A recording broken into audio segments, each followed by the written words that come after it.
Rafael tinha apenas 23 anos, mas o corpo carregava os sinais de quem conhecia o peso do mundo desde cedo.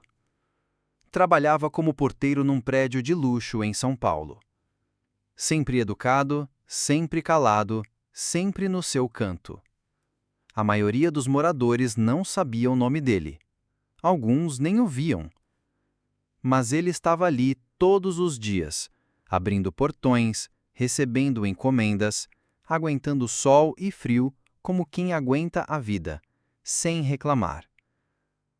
Ele viera do Pará aos 19, depois de uma infância de responsabilidades. Aos 11 já vendia sacolé na rua, com o sol batendo no rosto e os pés sempre descalços. Aos 13, ajudava a mãe com as roupas dos vizinhos. Esfregava, torcia, estendia. Quando o pai foi embora, virou homem antes da hora. Com 2 irmãos menores e uma mãe adoecida, Rafael teve que aprender a viver sem tempo para sonhar. Quando decidiu ir para São Paulo, a mãe não teve coragem de pedir para ele ficar. Apenas segurou sua mão por tempo demais no terminal rodoviário e disse baixinho: "Vai, mas não esquece da gente." Ele prometeu que não esqueceria e nunca esqueceu. Trabalhou como garçom, lavador de carro, frentista. Dormia mal, comia pouco e mandava quase tudo o que ganhava para casa. Cada mês, uma escolha. Ou ele comia melhor, ou os irmãos tinham o que vestir. Sempre escolhia eles. Agora era porteiro. Turnos longos, trocando o dia pela noite. Nos finais de semana costumava cobrir colegas que pediam folga. Não porque quisesse ser bonzinho, mas porque sabia que quanto mais horas trabalhasse, mais podia mandar para casa. Não reclamava, nunca reclamou. Guardava tudo para si: o cansaço, o medo, a saudade. Fui numa dessas madrugadas que um senhor parou na frente da guarita. Tinha os cabelos quase todos brancos, óculos escuros no bolso da camisa e um andar lento. Morava no 1402. Rafael já o conhecia de vista, mas nunca haviam trocado mais que um bom dia abafado. Dessa vez, ele parou e observou. "Você tá sempre aí, né?" perguntou com uma voz mansa. "Nunca vi tirar uma folga." Rafael demorou um pouco, mas respondeu com um sorriso tímido. "Quando a gente para aqui, lá em casa para tudo também." O senhor ficou em silêncio por alguns segundos. Olhou bem nos olhos dele como quem procurava uma história por trás da fala. Depois, só assentiu com a cabeça e foi embora. Naquele momento, Rafael não soube, mas aquele homem, de fala baixa e olhar atento, tinha visto algo que quase ninguém via: esforço silencioso e respeito demais pela dor dos outros para deixar passar em branco. O nome dele era Osvaldo, e nos dias seguintes ele voltaria a parar por ali, sempre com alguma pergunta, sempre com um gesto pequeno, mas sincero. E Rafael, mesmo acostumado a não esperar nada de ninguém, começaria a perceber que talvez, pela primeira vez, alguém realmente estivesse prestando atenção. Depois daquela madrugada, seu Osvaldo passou a reparar mais em Rafael. Era discreto, nunca invadia espaço, nunca forçava a conversa. Apenas observava. E quando falava, era com a delicadeza de quem já foi ignorado e sabia o valor de um olhar sincero. Às vezes deixava um café quente na borda do balcão da portaria já com açúcar. Outras vezes trazia uma fruta, um pedaço de bolo embrulhado em guardanapo, como quem compartilha não apenas comida, mas presença. Rafael no início ficava sem jeito. Agradecia com um sorriso, dizia "Deus abençoe" e voltava para o silêncio de sempre. Mas pouco a pouco, aquele gesto foi quebrando as camadas de desconfiança que a vida tinha construído em Rafael. Ele não estava acostumado com gentileza sem interesse, e aquilo lhe causava estranheza.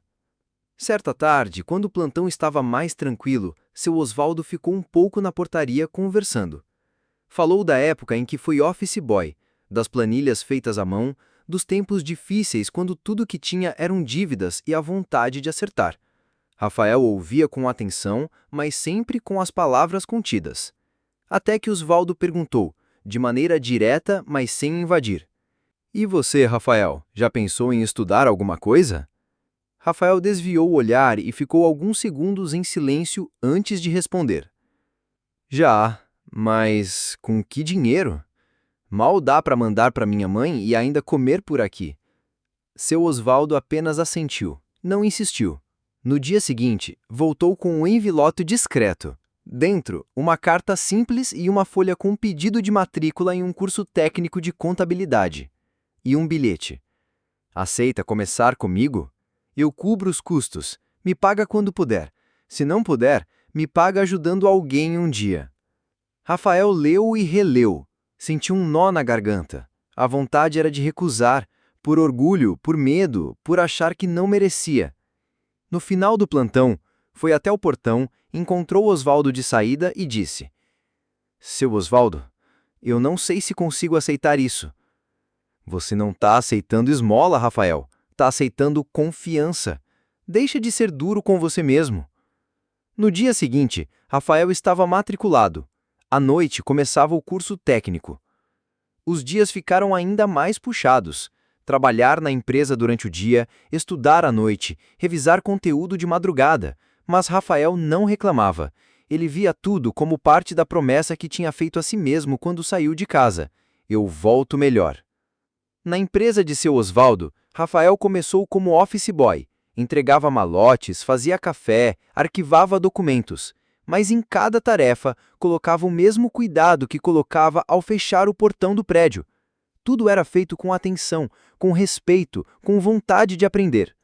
E Osvaldo notava. Sempre que podia, o chamava para ver como funcionava um relatório, como se fazia um lançamento contábil, como interpretar um balanço. Rafael perguntava, anotava, voltava para casa cansado, mas com a cabeça cheia de coisas novas. Coisas que pela primeira vez na vida faziam ele se sentir capaz. Meses depois, já estava ajudando na digitação dos dados de clientes, na organização das contas, no atendimento a fornecedores. Era como se por dentro ele fosse crescendo aos poucos, sem barulho, sem aplauso, mas crescendo. E mesmo com tanto esforço, nunca deixou de mandar dinheiro para a mãe, mesmo que significasse comer só pão durante a semana. Um dia, durante uma ligação por vídeo, a mãe percebeu que ele estava mais magro, com olheiras fundas. "Tá se alimentando direito, meu filho?" perguntou com preocupação. Ele sorriu, aquele sorriso manso que aprendeu a dar desde menino para não preocupar ninguém. "Tô, mãe, tô crescendo. Cansado, mas crescendo."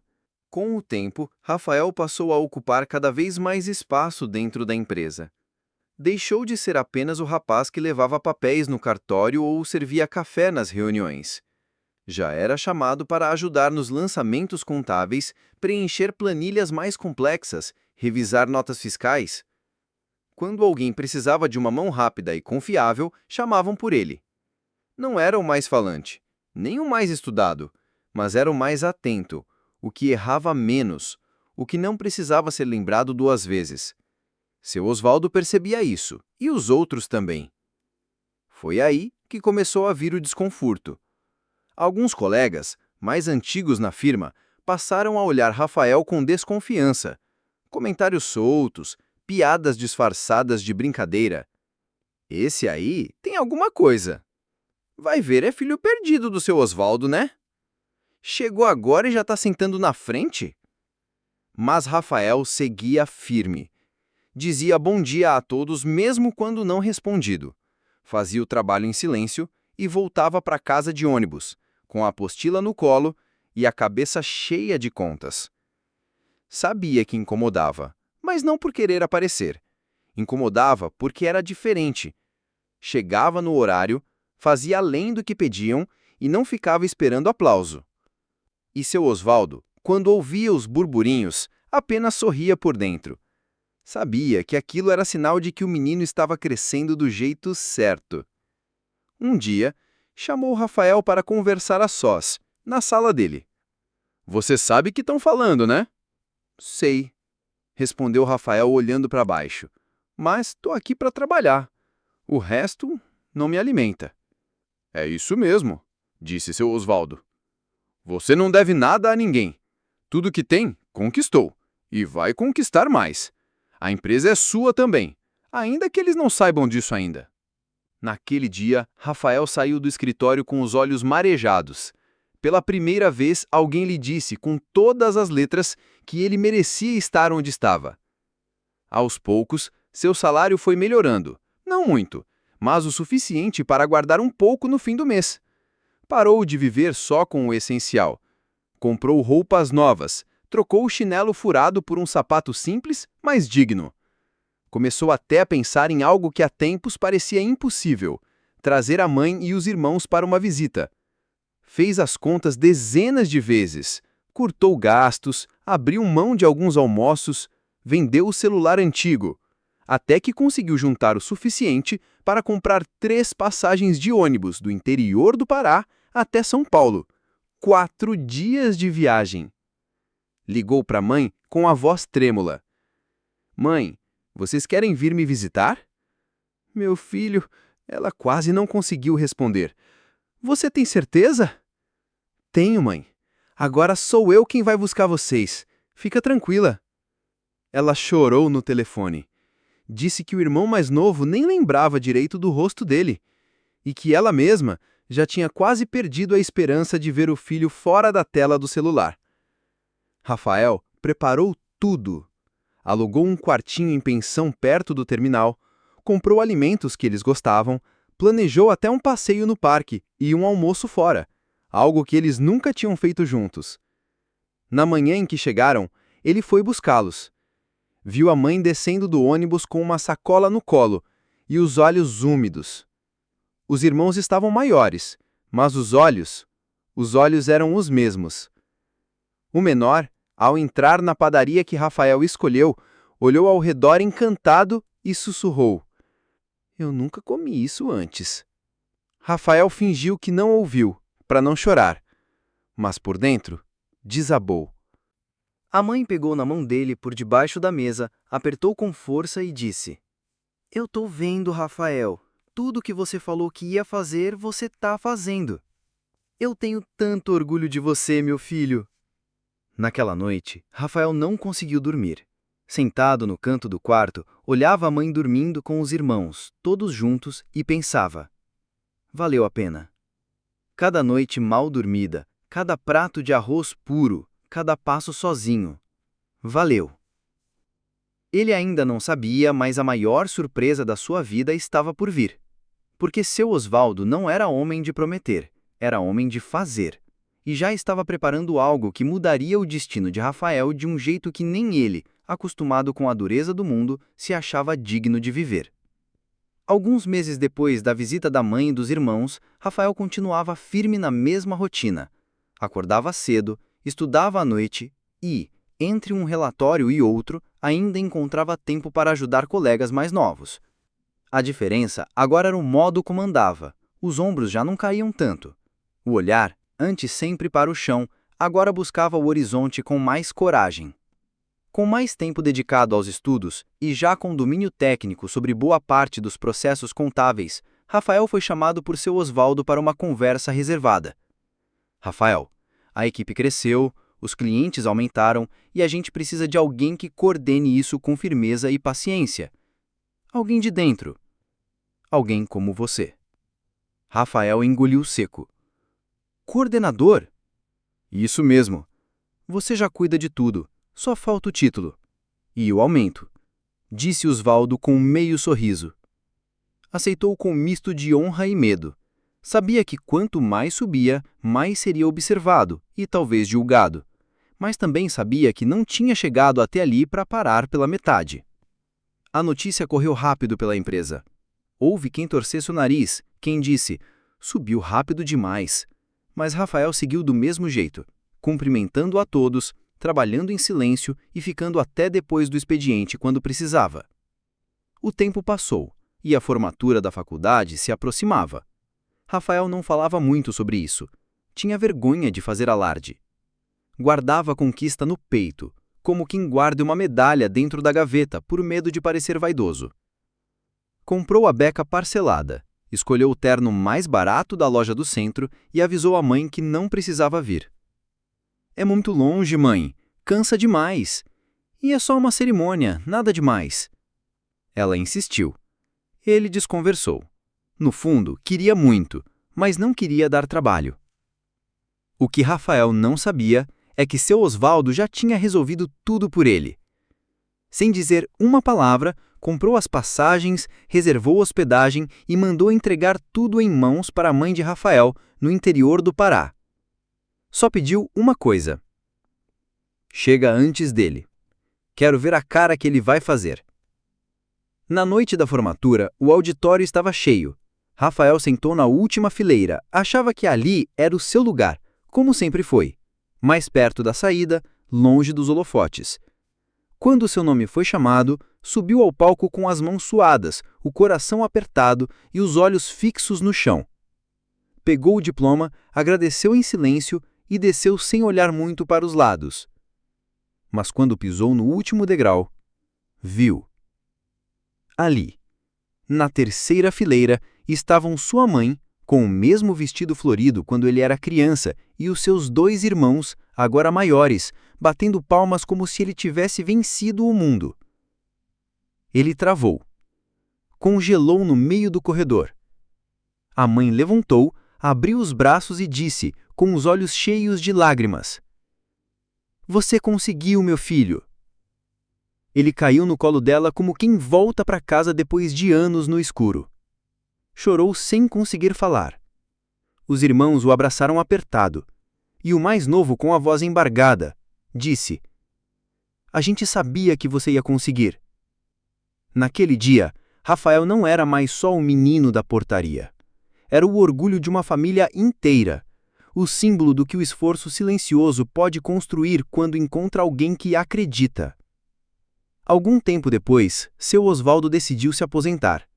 Reuniu a equipe, chamou todos para a sala de reuniões e, com a tranquilidade de quem sabia que a missão estava cumprida, anunciou: "A partir de agora, quem assume como diretor da empresa é Rafael." Houve silêncio. Depois, palmas. Algumas de surpresa, outras de emoção, mas todas sinceras. Rafael agradeceu com voz embargada. Disse poucas palavras, mas uma delas ficou na cabeça de todos. "Eu não sou exemplo de sucesso. Eu sou exemplo de oportunidade. E quando ela vem, mesmo pequena, a gente tem que agarrar com as 2 mãos e o coração inteiro." Hoje, Rafael não precisa mais acordar às 4 da manhã, mas ainda chega cedo. Cumprimenta os seguranças pelo nome, leva café para a faxineira e sempre que contrata alguém novo, pergunta: "Qual sua história?" Porque ele sabe. Histórias mudam vidas. Assim como a dele foi mudada. Não por caridade, mas por confiança. Por alguém que um dia parou diante de uma guarita e perguntou: "Você tá sempre aí? Nunca tira folga?" E foi assim que Rafael demonstrou que soube aproveitar todas as pequenas oportunidades que foram lhe oferecidas. Essa história te tocou? Conhece alguém que soube aproveitar as oportunidades assim como Rafael? Comenta aí de onde você está assistindo, deixa o like, se inscreve no canal e ativa o sininho. Todo dia tem uma nova história por aqui.